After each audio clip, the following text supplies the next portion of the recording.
look familiar to you? Possibly. He really led off the debate tonight with his unique song. Thanks for your time. Appreciate it. Now, you were actually asked to create the song? Yeah, Steve Grove, who's the news and politics director for YouTube, he, I guess, saw some of my questions I had submitted to candidates, and then he went over to my channel and saw some of the songs I had performed there. And so he just out of the blue emailed me one night and asked me to write a song about the candidates and the upcoming debate.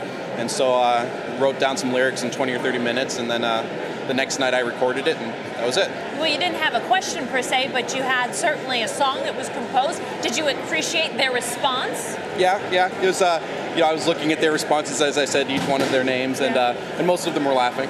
That must make you feel good. This is your first presidential debate you've ever been to. What are your impressions? I thought it was really good. It's a slightly different perspective when you're sitting there in the room, because you get to see the candidates more and their reactions to different things that you don't, of course, get to see on TV.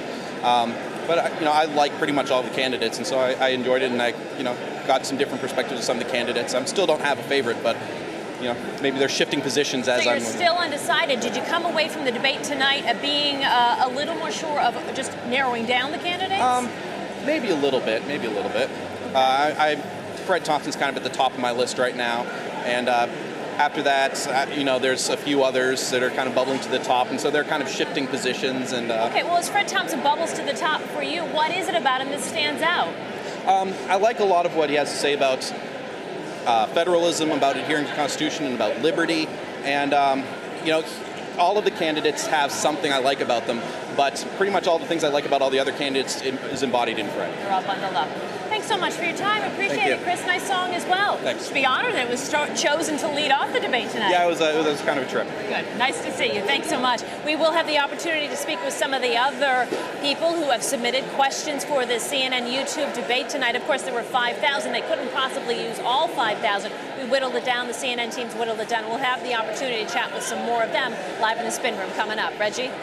All right, Melissa, I enjoyed his song. It was funny to see the candidates react to it because it was so close to the top, they were kind of awkward. It was nice to see that he was pleased with their responses as well. I'm That's sure it was true. a great kick for him. I think it was, and some of the candidates seemed to get a kick out of it too. All right, Melissa, we'll see you in a couple of minutes. Candidate, Republicans have 8. Rudy's leading all the polls, but can he win the base? Mitt changed on abortion, history he can't erase. Ron Paul would end the FDA, and that is just a start. Fred has just begun to run, but sure does look the part. Hunter tells us what to do in foreign policy debates. Huckabee's compassionate and lost a lot of weight. Tancredo says let's build a fence across the whole Southwest. McCain is loved by many and hated by the rest. We don't know who we're voting for, we don't know who will win. That's why we use YouTube to ask our questions of these men. Time is short, we're voting soon, and I just thought I'd mention, if we don't reach consensus, then we'll decide at convention.